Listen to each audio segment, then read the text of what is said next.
modern Yu-Gi-Oh has now gotten back to the point where we're playing turn 0 again. Usually when you think about playing turn 0, you would think about elements, but now you'd have to think about Vanquish Soul Canine and surprisingly Dogmatika. What's up guys, welcome back to the channel and welcome if you're new here. I'm Don and today we're taking a look at Nekroz Dogmatika. Let's get into it.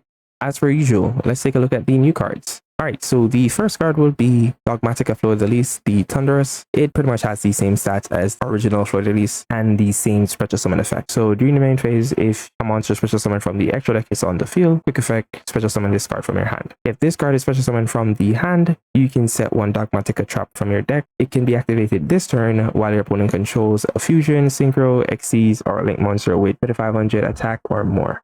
This is how you'd be playing turn 0. And the reason for that is that you have cards like Dogmatika Turgy, which allows you to ritual summon in your opponent's turn. However, though, you have to use the exact levels to ritual summon that monster. So you can't go turn 0 Albazoa. Not that it matters because Albazoa is not a quick effect. What you could do though is go turn 0 White Knight of the Dogmatika, which has the fun little effect that whenever your opponent activates a card or effect, except during the damage step, you can send one card from your extra deck to the graveyard, and if you do, you can look at your opponent's extra deck and then send one card from their extra deck to the graveyard, and this card gains attack equal to half of the combined attack of those two monsters. A little fun gimmick, you can send Dust Dragon from the extra deck to the grave, and whenever your opponent special summon a monster using a monster's effect, you can special summon something like Ecclesia from your deck, which will then add you the original Fleur-de-Lis, and the original Fleur-de-Lis can then special summon and negate a monster on the field. That's fine, but what if you don't want to ritual summon from the deck? You also have Dogmatika Punishment. It's pretty straightforward. Target a monster your opponent controls, send a monster from your extra deck with equal or higher attack, and then destroy the monster. You can still send the Dust Dragon, which would also lead you to the combo that I mentioned before, or you can send something like an Entis to cut another pop,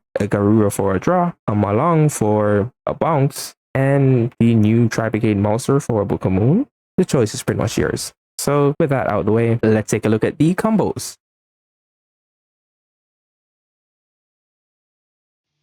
The first one on the list would be Avance plus Ecclesia.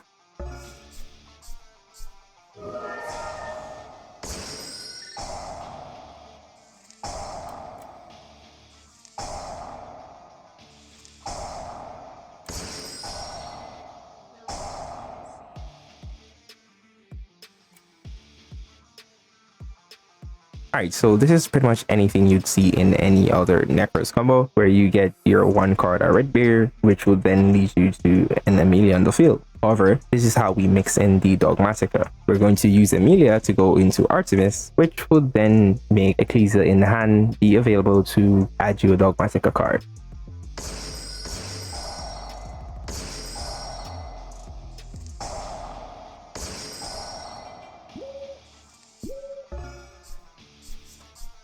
And that's pretty much it for this combo. You can set a punishment, or you can set that to go into the White Knight. It's pretty much up to you. You could have set the punishment, but this is like a ritual line. It's the fact that you have both a level 8 and a level 4 on the board. You can either go White Relic if you're playing that, or you can go White Knight. The fun thing about White Relic is if you're playing the Unicorn, when White Relic is summoned, you can pretty much target the Unicorn and the Fleur-de-Lis on the field and give the Unicorn the Fleur-de-Lis attack. So the Unicorn will then be 4800 attack points. So that's going to be a harder monster to beat over. So now your opponent would have to open something like a Dark Ruler No More, an Imperm, or a Droplet. However, though, the fun part about summoning White Knight in your opponent's turn, you won't be sending something like an Entis. You'll be sending like the Herald, which will then get you to a Trishula that you can use your Quick Play spell to ritual summon the Trishula in your opponent's turn. So you now have a Rip 1 from the extra deck. You have a Negate and Banish along with a Trishula. How fun is that?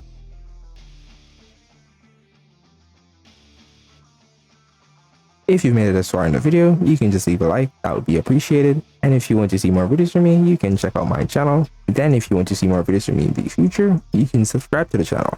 And with that, let's get back into the video. Alright, so in this combo, we'll be on our usual shenanigans, photos, and a lot of combo stuff. Let's just get into it.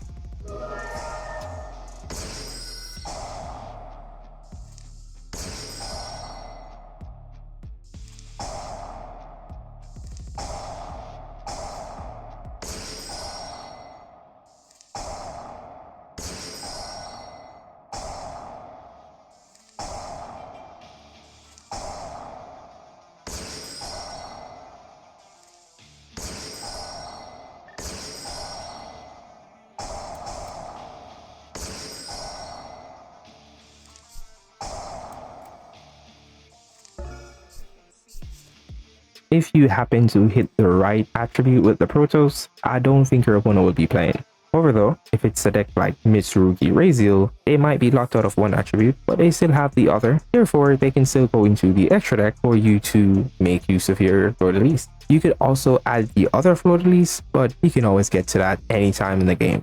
So we have a Protoss Floodgate, locking out dark monsters, a red beard to negate and banish, and the new Fleur-de-Lis in hand just in case all goes wrong. Alright, let's move on.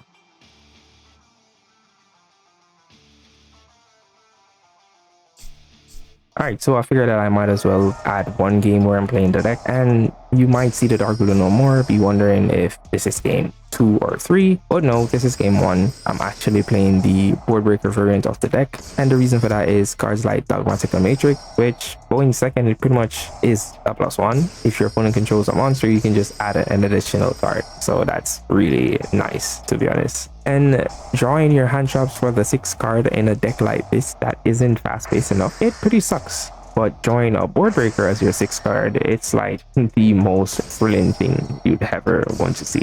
So yeah, imagine if I had drawn like evenly matched while having the Dark Blue No More. So yeah, as you can see, I'm pretty much playing through, and my opponent ashed me, so I just went Nekroz combo.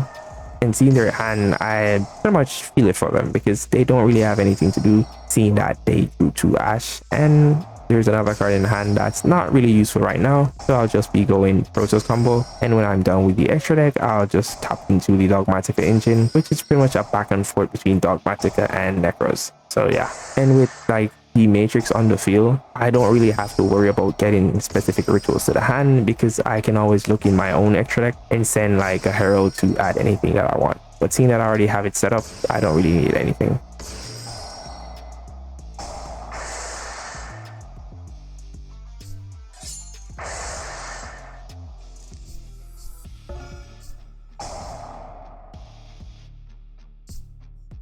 And as you just saw, the Dogmatika Turgy pretty much add back the Fleur-de-Lis to the hand while putting the Ecclesia back into the deck. So if they do happen to break the board and try to play again, I still have a follow-up play with the Fleur-de-Lis, which can set a punishment. So if anything goes wrong, you still have a backup. Alright, so that'll be it for today, guys. And if you're interested in the deck list, I will most likely post it on the channel sometime in the day. So you can look forward to that. See you guys next time.